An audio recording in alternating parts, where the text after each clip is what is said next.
용이 되기 위해 한강을 거슬러 올라온 이무기가 연못 속으로 들어가기 위해 몸부림쳤다는 계곡엔 물구비가 용트림하며 곤두박질을 친다.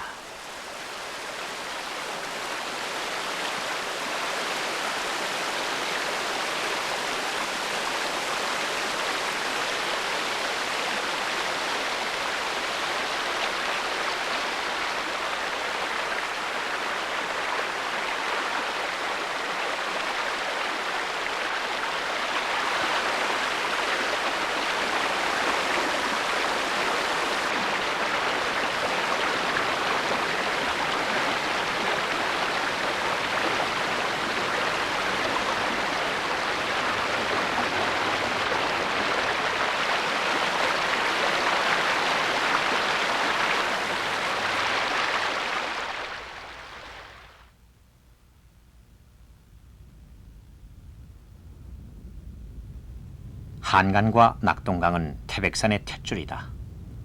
그만큼 태백산에서 뻗어나간 산줄기들은 태백산의 품 안에 들어있다. 바로 그 품 안이 태백고원이며 사람들은 진작부터 그곳에 터를 이루어 왔다.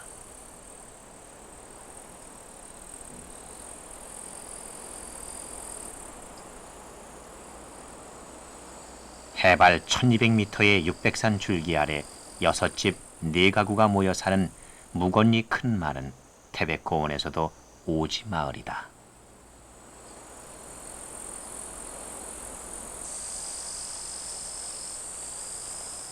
의례 산골 생활이 그렇듯이 이곳 사람들도 자급자족하는 생활이 몸에 배어 있다. 집안 곳곳에 걸려있는 홈이며 낫들, 그것은 그만큼 밭일이 많고 또 붙일 밭들이 척박함을 드러내준다. 이들이 사용하는 도구는 쉽게 구할 수 있는 나무가 그 재료다. 쌀이로 만든 채독은 구하기 힘든 오지그릇 대신 사용하는 항아리며 눈밭에서 더 씻는 설피나 멧돼지 창은 겨울에 요긴한 것들이다.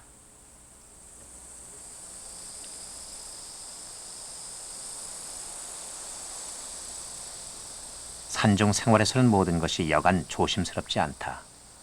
그래서 벽사와 건강을 기원하는 의미를 담은 콧뚜레는 방문을 지켜왔다.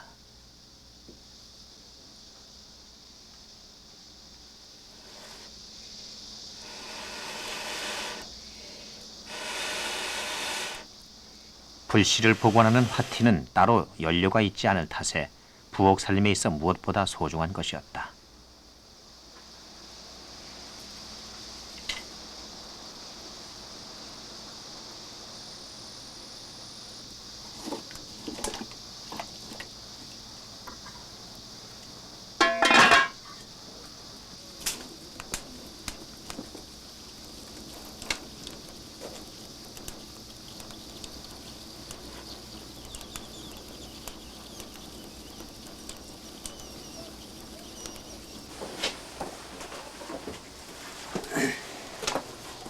산골에서의 겨울은 유난히 길고 매서운 법이다. 자연 한 지붕 안에 방과 부엌 그리고 우양강까지 딸린 지극히 폐쇄적이고 독특한 가옥 구조를 갖추게 된다. 야!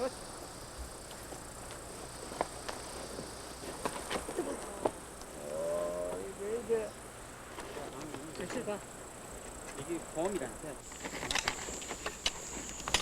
이 마을의 밭은 한 사람이 소의 중심을 잡아줘야 할 만큼 비탈진 다락밭이 대부분이다.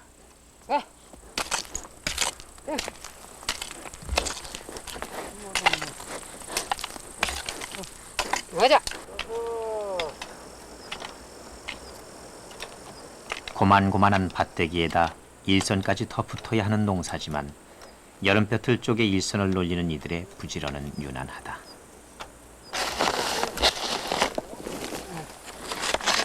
이거 왜 이래 여기가? 언니도 굽으러 가.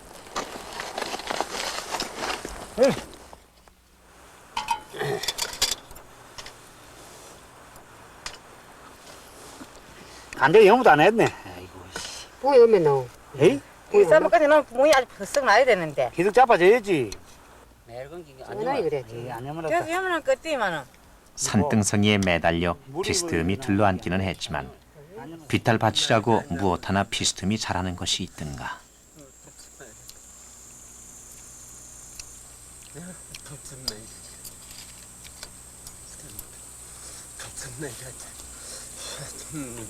맛있네.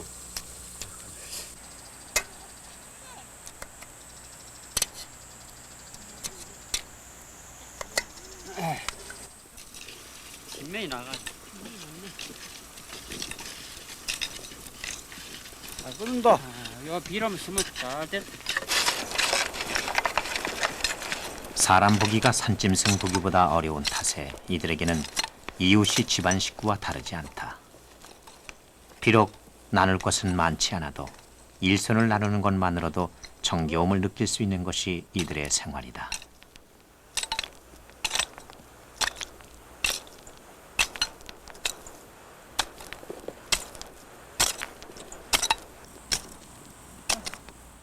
아침절에 시작한 일이 괭이질 소리를 성큼 해걸음 속에 묻는다. 그렇게 또 하루 해가 저물어가는 것이다.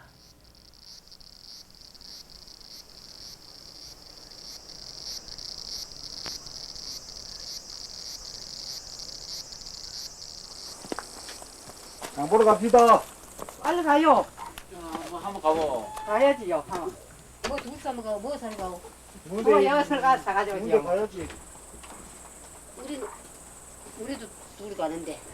뭐 많이 사지고 올라면 정민이랑 뭐 많이 가지고 갑시다. 솔직히 뭐한입 찍고 와야지. 아치 그 전에 너무 가서 일찍 가는. 시작했다. 해먹어야지. 오지.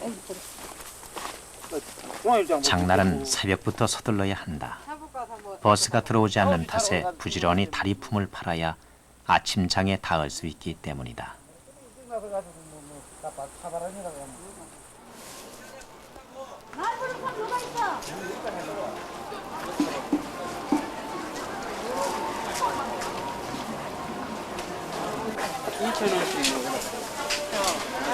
무건리 사람들은 자주 장을 찾는 편이 아니다. 거리가 먼 탓도 있지만 그보다는 장에 내다 팔 물건을 마련해야 하는 까닭이다. 얼마야 안 돼? 2,500원. 뭐 이거 골라. 좋은 거면 2,500원이래요. 콩 나쁜 2,500원 안 가요. 콩이 좋지요 뭐. 막하지 마지 뭐. 이거 돼요 이거가 대짜게. 그럼 되면 돼. 그걸 가져왔어요. 먹어야지요. 콩, 하얀 콩. 이거는요, 안 무지개. 2,000원, 2,000원. 산에서의 생활은 비린 것이 궁해지기 마련이다. 이거 당신이라고요.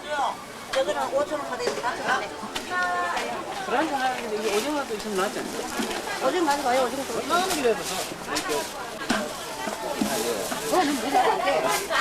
우리가 그래도 멋있는 기내사 많이 먹어. 이래가지고 제자다. 야, 더 사야 더 사지. 오랫동안 별러온 장날은 아무리 서둘러도 한나절이기 십상이다.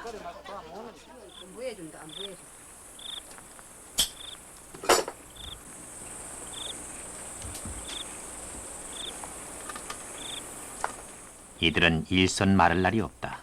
소일거리가 없는 탓도 있지만 일손 놀려두지 못하는 것이 이미 습관이 돼버린 생활 때문이다. 농사도 그래, 뭐, 골치 않고, 이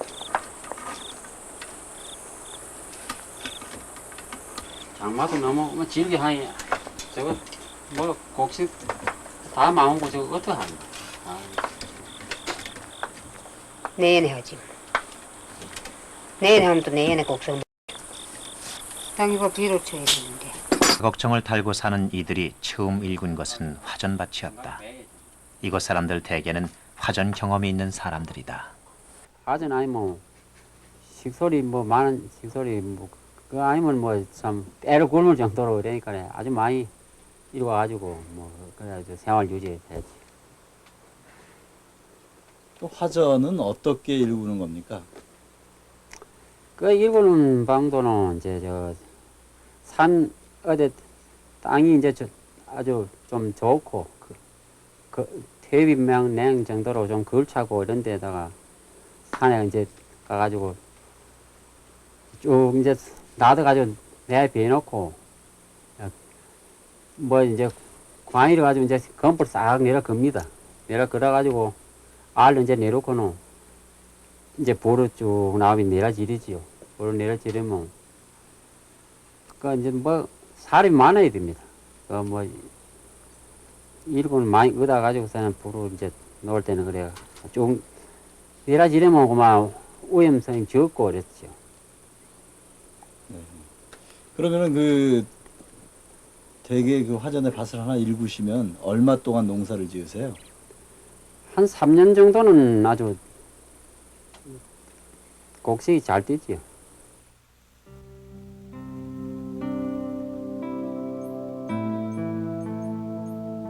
지력이 떨어진 화전은 휴경을 시키고 새 밭을 일구게 되는데 장목은 해마다 달리기에 심는다.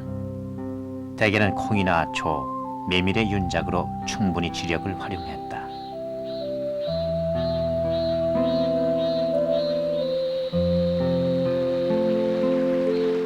화전이 성행했던 시절 너와집은 화전민들의 일반적인 가옥이었다.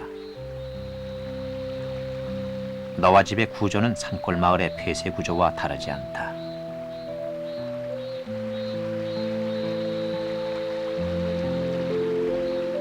너와집을 유난하게 하는 것은 나무로 얹은 지붕이다.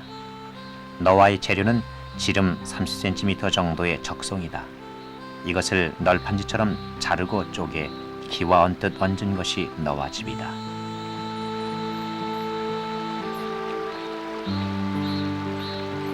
너와는 그 틈새로 하늘이 들여다보인다. 하지만 습기에는 곧 너와들이 그 틈새를 밀고 비가 새지는 않는다.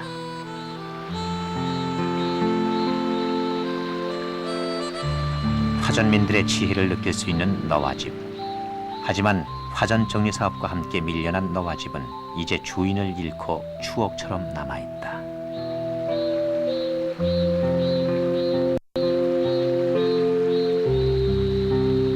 주인 없는 빈 담 아래 가지런한 피나무 볼통들. 거기에는 꿀벌들이 여전히 제 삶의 질서를 지키며 살아가고 있다.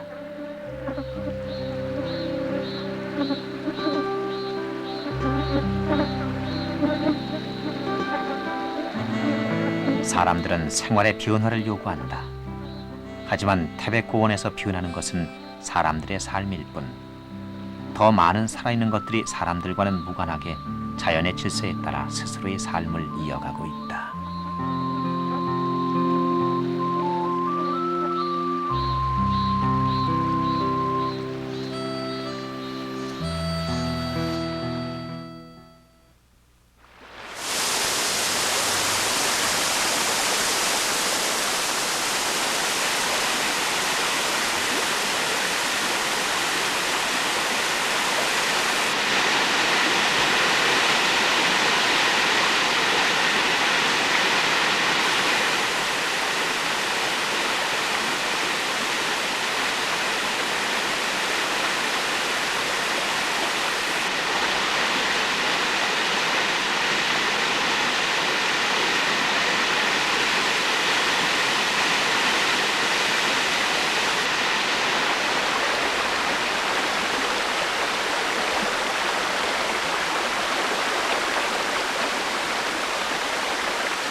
태백산의 희귀종인 주목들은 사철 푸른 잎을 피워낸다. 살아서 1000년, 죽어서 1000년을 견딘다는 주목. 그 가지 하나에 수십 년 세월을 얹고 주목들이 태백산 마루의 한바람에 흔들린다. 그 숱한 세월의 흔들림, 그 수천 수만 년 세월의 뿌리를 태백산은 또 그렇게 움켜쥐고 있다.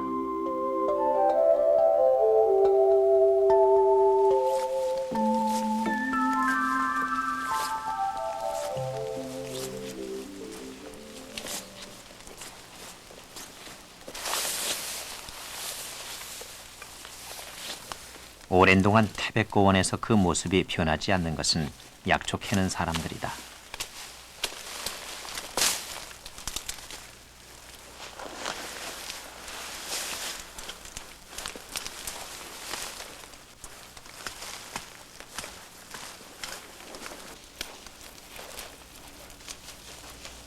사람을 살린다는 활인지 태백산 자락은 그 이름만큼이나 약초가 가물지 않는 곳이다. 하지만 약초 식별법부터 종류에 따라 그 쓰이는 부위를 달리하는 약초의 선별은 만만치 않은 뒷공부가 따라야 한다.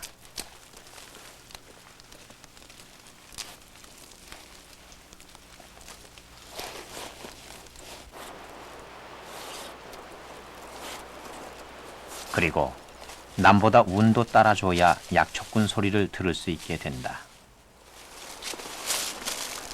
여 손 안에 있다. 약초꾼들이라고 약초만 캐는 것은 아니다. 오히려 송이버섯은 어지간한 약초보다 실속이 있다. 버섯 캔 자리를 묻어두는 것은 그 자리에 해드름을 막고 자신만의 자리로 남기를 바라는 소망에서이다. 그래서 그 자리는 발견한 사람의 송이밭이 되는 셈이다. 그래, 묻어. 벌레 먹이네, 물.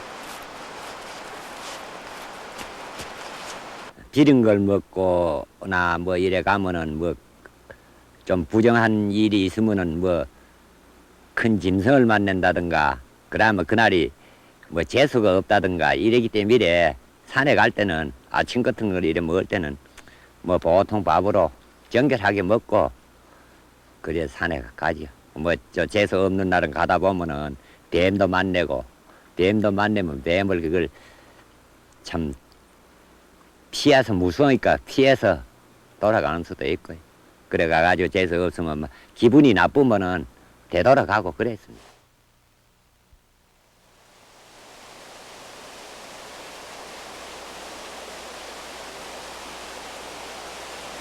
바위 벼랑에 붙어 자라는 서기버섯 채취는 암벽 등반의 위험을 감수해야 한다.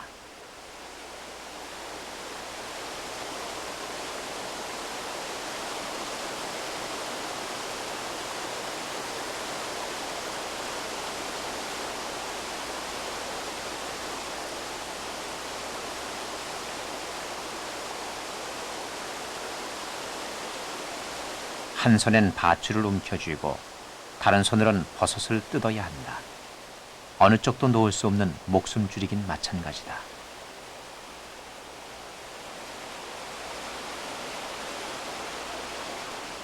하지만 그 두 손으로도 불가항력으로 목숨을 잃는 경우가 있었다.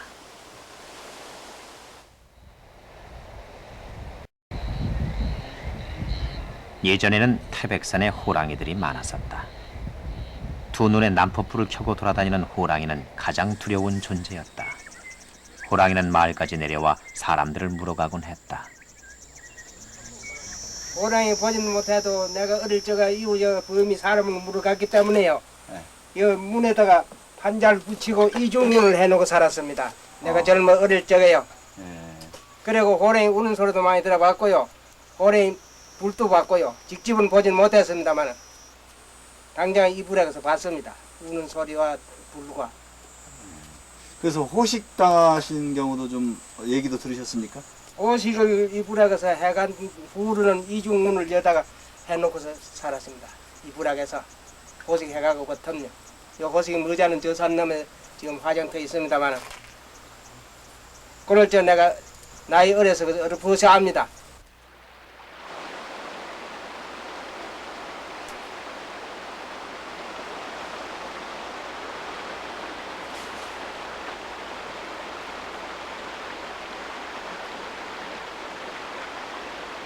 호랑이에게 화를 당해 죽은 사람의 무덤인 호식총.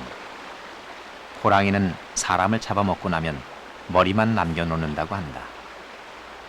이렇게 호식을 당한 가족들은 그 자리에서 유해를 화장시키고 그곳에 돌무덤을 쌓고 시루를 얹어두게 된다. 태백고원 일대에는 이런 호식총들이 다수 발견되어 산골 삶의 어려움을 엿보게 한다. 돌로 무덤을 만드는 것은 두 번 다시 이곳을 찾지 않겠다는 뜻이 포함되어 있고 다시는 벌초를 하지 않아도 된다는 그런 뜻이 포함되어 있습니다. 그리고 또한 돌무덤은 성력을 의미하는 표상이기도 합니다. 그 다음 돌무덤 위에다가 시루를 얹게 됩니다.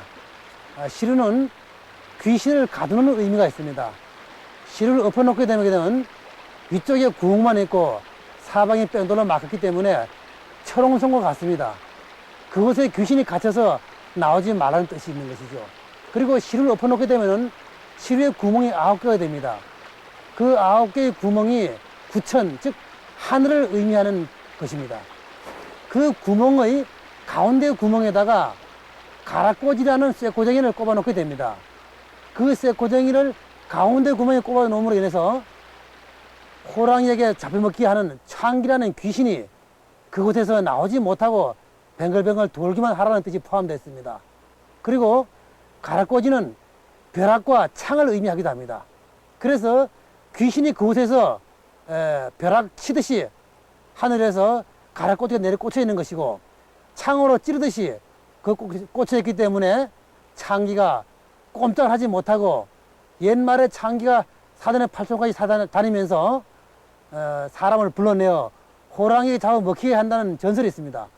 바로 그 창기가 꼼짝하지 못하도록 2중 3중의 장치를 한 것이 바로 호식총 무덤인 것입니다.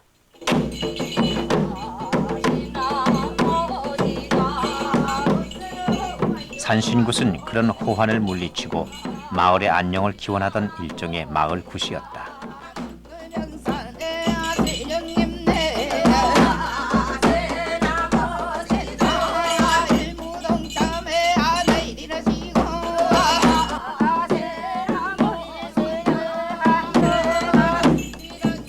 산신굿도 일반 굿과 마찬가지로 신을 모시는 청신으로 굿판을 연다.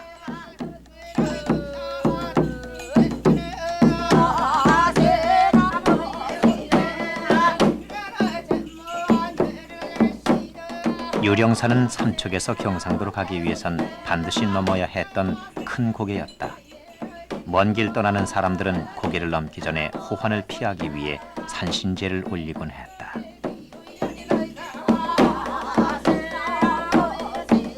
그만큼 호랑이는 사람들에게 두려운 대상이었으며 결국엔 호랑이를 신으로 여기게 됐다.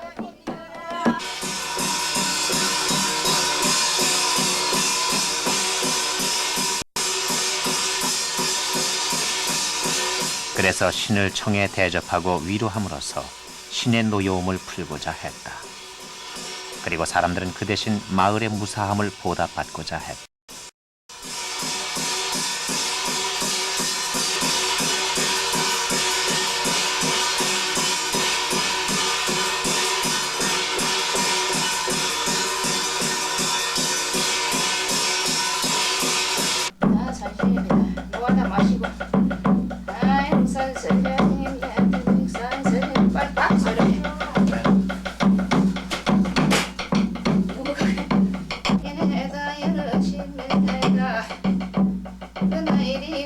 거역할 수 없는 힘의 존재.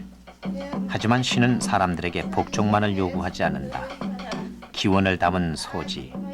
신은 그것을 받아들이며 사람들의 요구에 화답한다.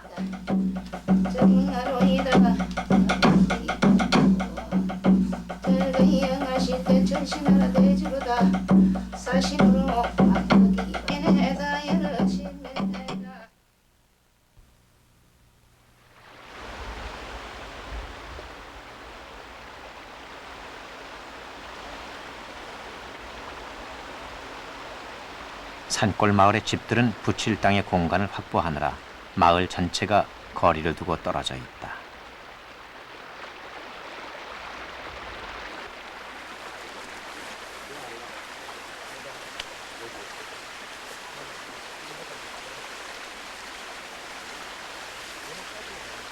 밭농사를 붙이는 탓에 품앗이의 필요가 절실하지 않은 창죽 마을 사람들에게도 갈풀썰이라 부르는 둘의 풍습이 전해지고 있다.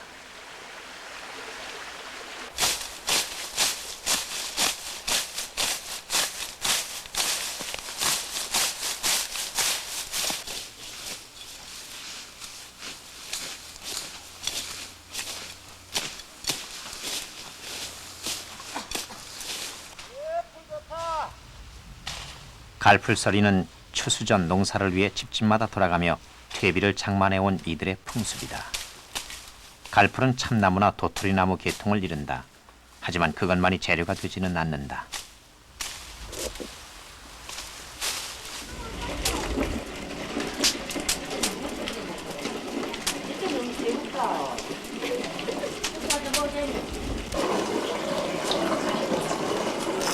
남정네가 마을 사람들과 갈풀 짐을 채우는 동안 안악은 새참 마련에 분주하다.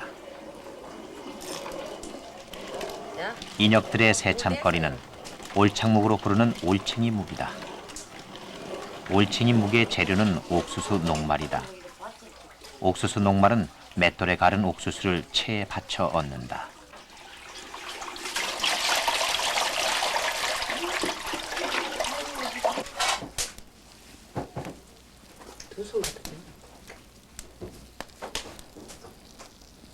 그것을 은근한 불기운에 얹고 주걱으로 저어가며 찰진 기운이 돌 때까지 다리게 된다.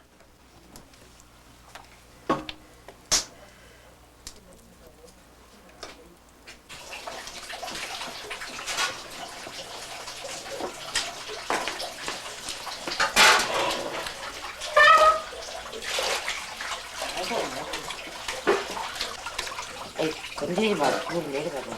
차진 빛이 많이 나면 그것을 여러 개의 구멍 나 있는 틀에 넣고 눌러 빼게 되는데 이 구멍 나오는 묵의 모양이 올챙이를 닮았다 해서 올챙이 묵으로 부른다.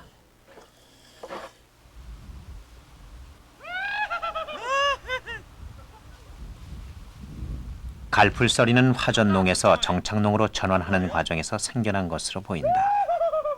땅 힘을 높이기 위한 유일한 방법이 퇴비 증산이었을 것이기 때문이다. 되겠나? 아 이거 볼기가 좋통. 자국이 더벼 아니지? 제목이 더워요. 여기 더 나오는지 모르겠다만 젊은 놈이 한 두쯤 더 비어. 옛날에 이것도 못 먹어가지고 난리가 났댔어. 그런 엄청났지 뭐 그때 뭐 쌀국이나 해? 그래도 좀 하신 지금. 작동은 다 갈아놨어.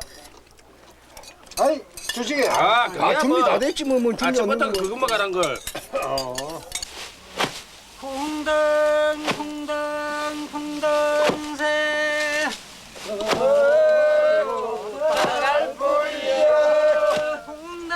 갈풀을 작두로 썰면서 부르게 되는 갈풀썰이 노래는 일에 따라 어울리는 호칭이 붙는다. 아람 넘어간다.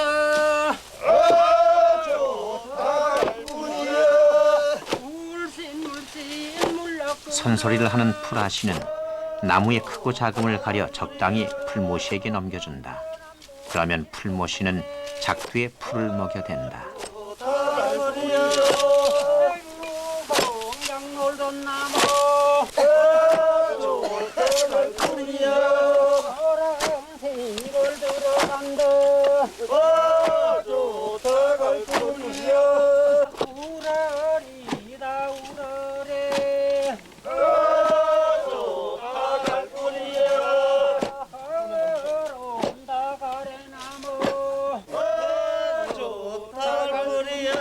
작두꾼들은 풀아씨가 부르는 풀의 이름에 따라 힘의 강약을 조절하며 작두질을 해나간다.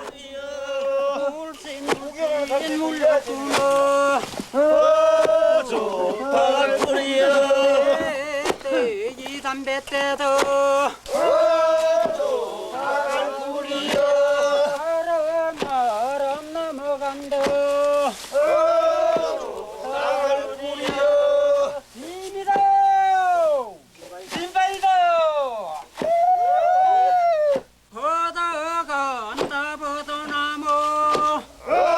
태백고원에서 노동요를 듣는 것은 쉬운 일이 아니다.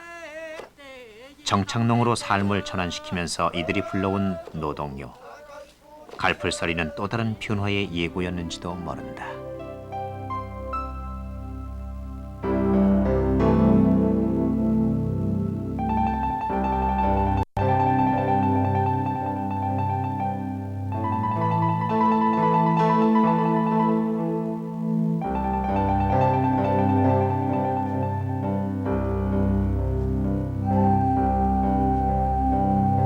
태백산 자락에 펼쳐진 고냉지 채소밭은 또 다른 생활의 변화다.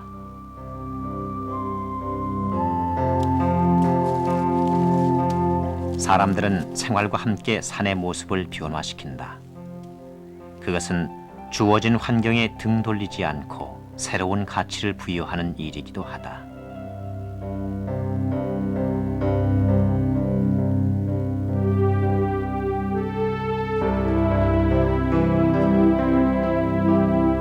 그러나 태백고원의 한바람을 맞으며 살아본 사람들에겐 이미 변한 것도 변하지 않은 것도 결국 한 품에 들여놓은 다 같은 삶의 모습일 뿐이다.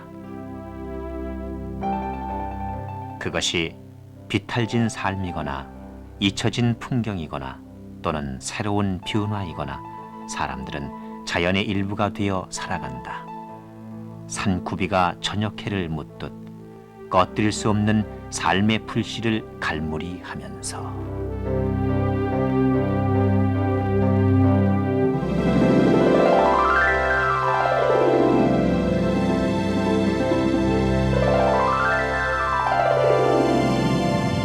느꼈다고 하죠. 이 화음의 세계는 그렇게.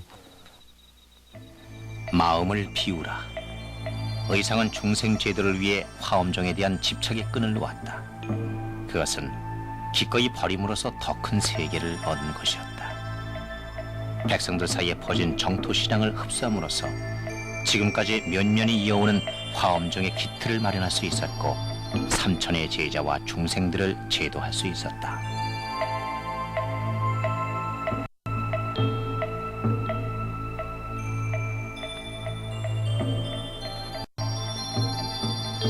스님 부석사에는 의상대사하고 선묘낭자의 애틋한 사랑 이야기가 담겨있는 창근선화가 전해온 걸로 알고 있는데 그 말씀 좀 해주십시오.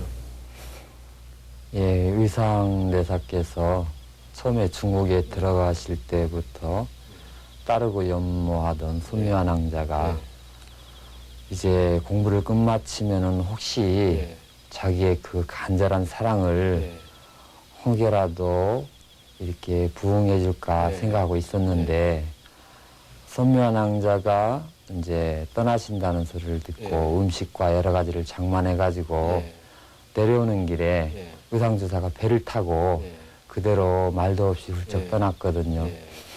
그래서 선묘낭자는 마음에 여러 가지 신심도 있었지만 아 다시는 뵐 수 없다 그런 생각도 있었겠죠. 또 신심도 있었겠고 그래서 내가 용으로 변해서 내가 저 귀국하는 신라까지 아주 무사히 보호하리다 생각해서 발언을 하고 나의 신심이 정말 진실한 것이거든 용으로 되게 해달라 부처님께 간절히 소원하고 바다에 뛰어드니까 그대로 용이 되어가지고 큰 풍랑이 한번 일었을 때도 보호해주고 무사히 이제 귀국길에 오르게 되었고 나중에 의상대사께서 신라 귀족문 중에서 태어난 의상이 화엄 사상을 배우러 당나라 유학길에 올랐다.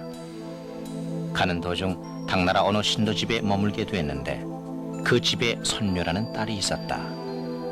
그녀는 의상에 뛰어난 용모와 총명함의 연정을 느껴 그를 유혹하려 했다. 그러나 구도의 일념에 가득 찬 의상의 마음을 돌릴 수가 없었고 의상의 도움으로 부처님께 귀했다. 공부를 마친 의상의 귀국선에 오르는 것을 뒤늦게 한 선묘낭자는 그녀가 손수 준비한 옷가지 등을 들고 저 배가 무사히 신라 땅에 닿아 스님이 법을 전할 수 있게 되기를 비옵니다 라며 바다에 몸을 던지니 용이 되어 의상을 무사히 신라까지 인도했다.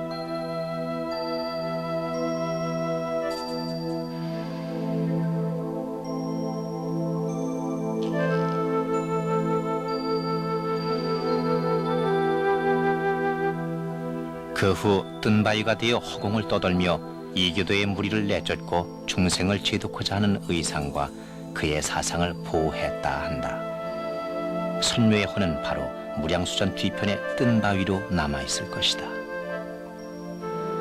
그리고 다시 성령이 되어 아미타불의 머리를 두고 석등의 꼬리를 묻어 절을 지키니 세간의 사랑을 버리고 부처에 귀의한 선묘의 마음은 석등의 등불이 사라져 없어질 때까지 이어진다 했다.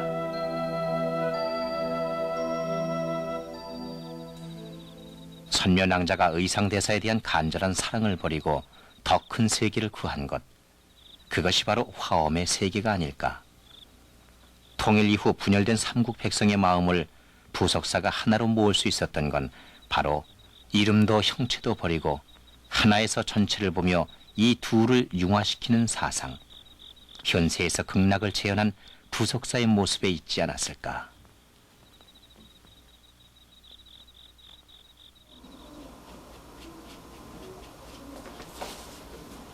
그날 밤 밤차로 올라간 김호석 씨는 스케치해 간 것을 작품으로 진척할 것이다. 그가 그리고자 하는 것은 어쩌면 소백 산맥이 아니라 마음의 눈으로 본 극락 정토일지 모른다.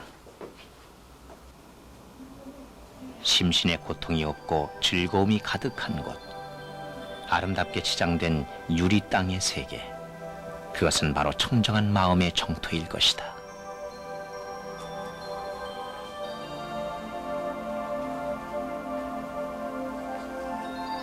부석사에 대한 기록화를 남기고 싶다는 그는 아마도 애틋한 선묘낭자의 사랑을 잊지 않을 것이다. 선묘는 어떤 모습일까?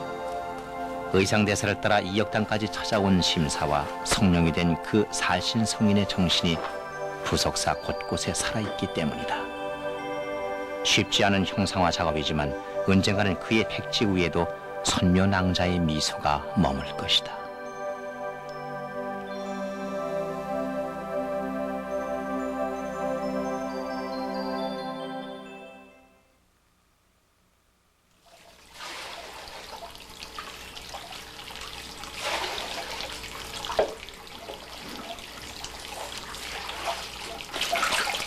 겨울은 산사에서부터 온다 했던가.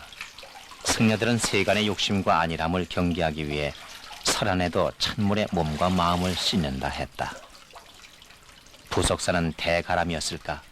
규모가 큰 석조와 맷돌 등 생활 도구들이 요사체 옆에 널려 있다. 그리고 그것들은 하나같이 질박하다.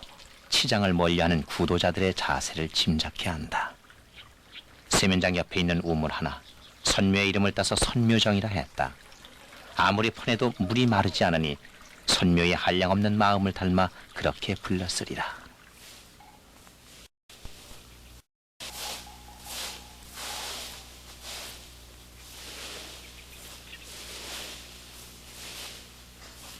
가을 햇살에 나뭇잎은 옷을 바꾸고 한 잎, 두 잎 속절없이 떨어지니 승려들은 다만 거둘 뿐이다. 만물이 나고 죽는 것은 인연 따라 흐르는 것이니 대자연의 법칙 앞에 순종할 따름이다. 깨닫고 보면 욕심을 부릴 일도 집착할 일도 없으니 그저 때를 기다려 살고 때를 기다려 떠날 뿐이다. 가을이 가면 가는 대로, 겨울이 오면 오는 대로 그것을 섭리라 생각하며 받아들이는 것, 그것이 구도자의 길이다.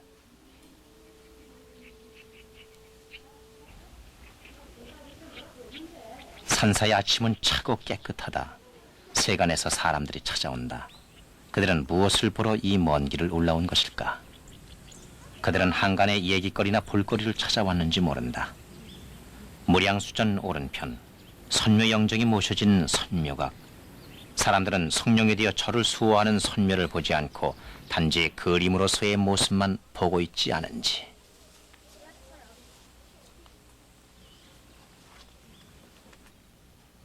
지금의 선묘영정은 사랑을 갈구하던 모습 같아 어딘가 석연찮다.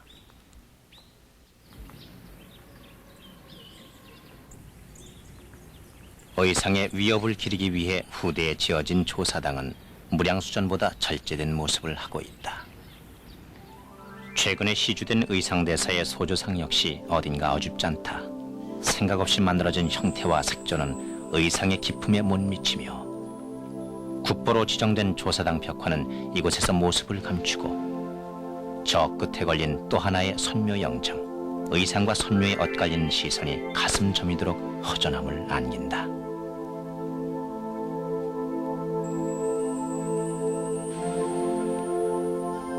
의상이 열반에 들 때 꽂은 지팡이가 나무로 변했다는 조사당 앞의 선비화. 의상과의 인연 때문인지 영험스런 약효가 있다는 소문에 사람들에게 순환을 당한다. 그러나 의상은 열반에 들며 이 나무가 살 동안 여기 머물겠노라 했다. 그 후 의상의 충생 제도에 대한 의지를 보여주듯 4월 초파일경이면 나무에 노란 꽃이 핀다. 사철 그 잎새가 푸르는 것처럼 무수한 세월을 보낸 지금에도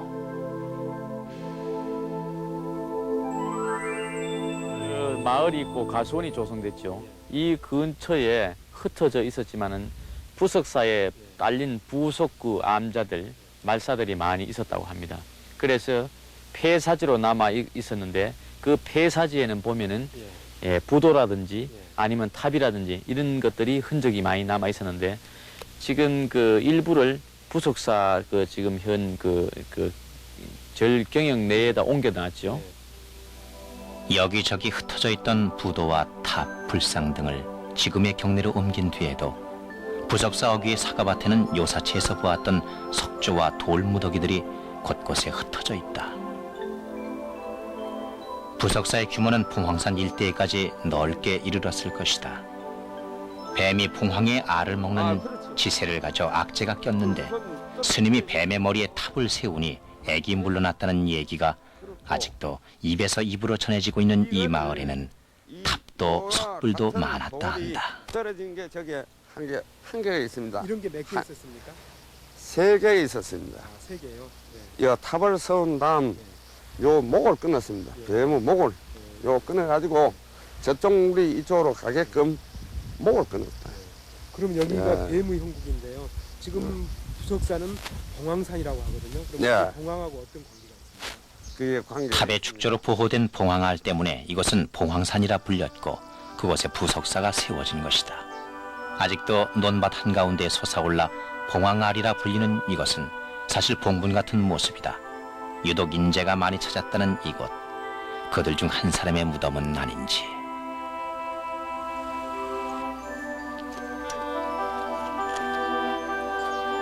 의상이 굳이 봉황산의 터를 잡은 이유는 무엇일까? 봉황산 옆으로 고개 하나만 넘으면 충청, 강원, 경상 3도의 경계로 지리적인 요새다.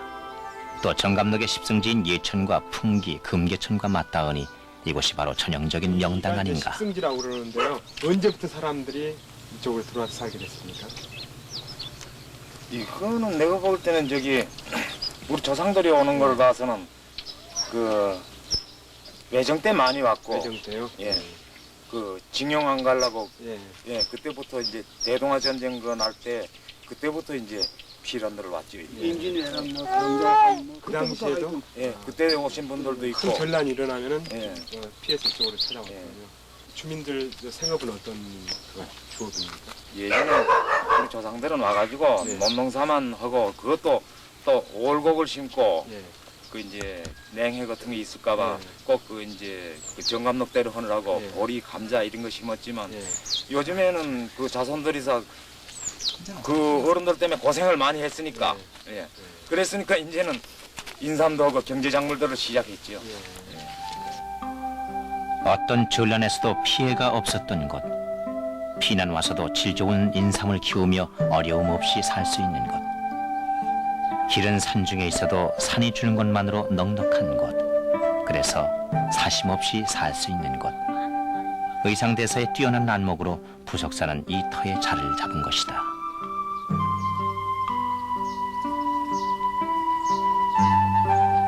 지세의 영향 탓일까? 풍기에서 부석사로 오르는 길 옆, 거기에 최초의 사액 서원인 소수 서원이 있다. 조선시대의 학자 주세붕이 건립한 백운동 서원이 이후 소수 서원이라 사액된 곳이 이곳이다.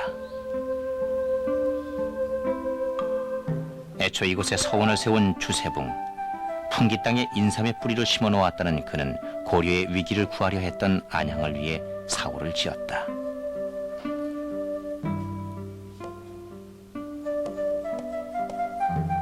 이 땅에 주자학을 처음으로 전한 안양의 고향이 풍기며 이곳에서 주자학의 뿌리를 이루었기 때문이다.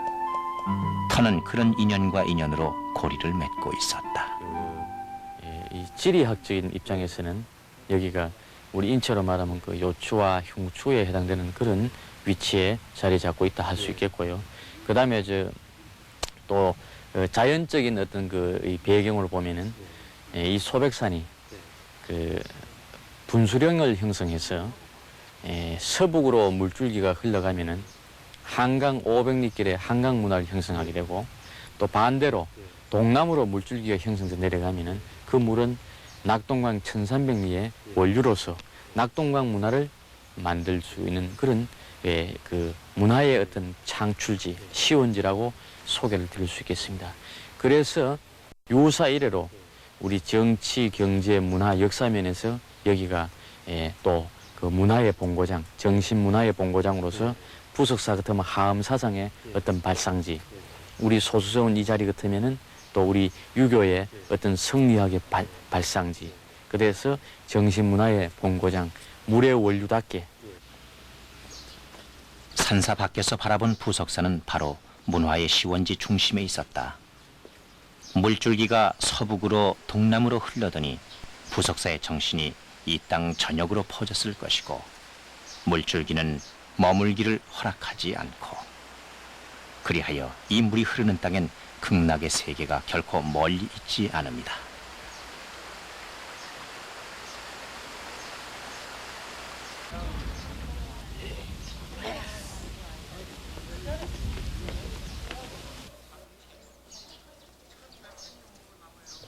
사람들은 부석사의 모습을 그저 이 나라 최고의 목적 건물, 무량수전 정도로밖에 기억하고 있지 않다.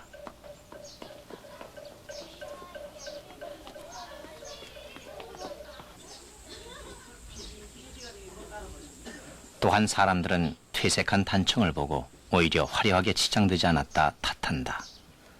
그러나 예선이는 그 터와 가람의 고색 창연함에 감탄할 줄 알았다.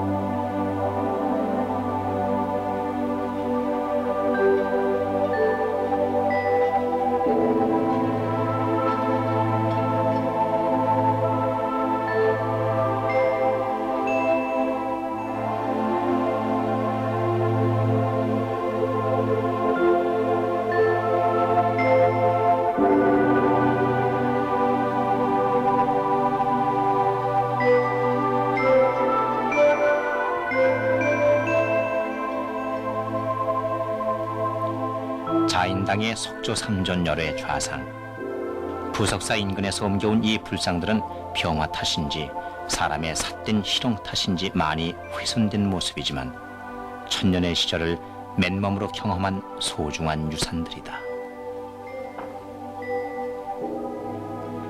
부석사엔 또 고려 각판이 보관돼 있다. 그것은 이 고찰이 화엄의 실천 도량임을 짐작케 한다.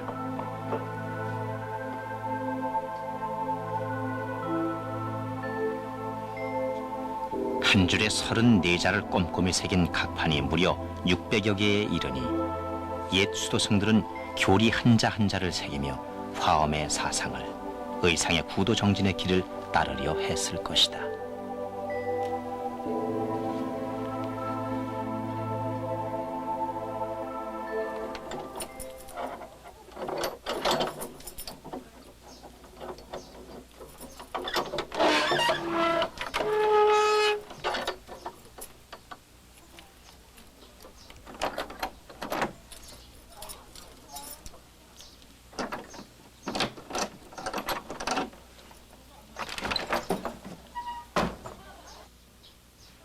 보호각에는 조사당에 있던 벽면 그대로 옮겨온 조사당 벽화가 있다.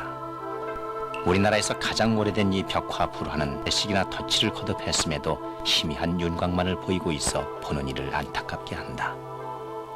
맨 처음에 그 뛰어난 형태와 색채를 다시 만날 수는 없을까?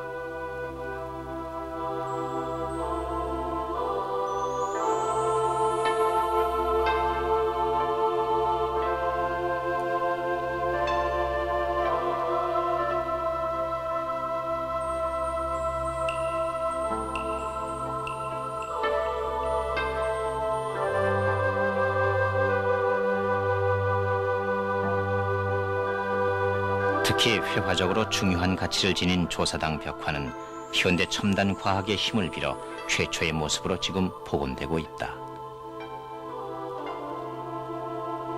컴퓨터는 희미한 윤곽으로 남은 형체를 따라 수백 년을 추적해간다. 첨단 과학의 예리한 눈이 원래의 형상을 찾아내는 것이다.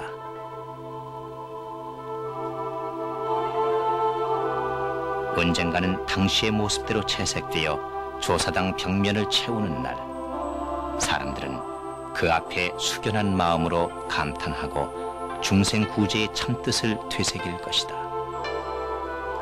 산사를 떠나는 날, 가을 햇살이 유난히 다정하다.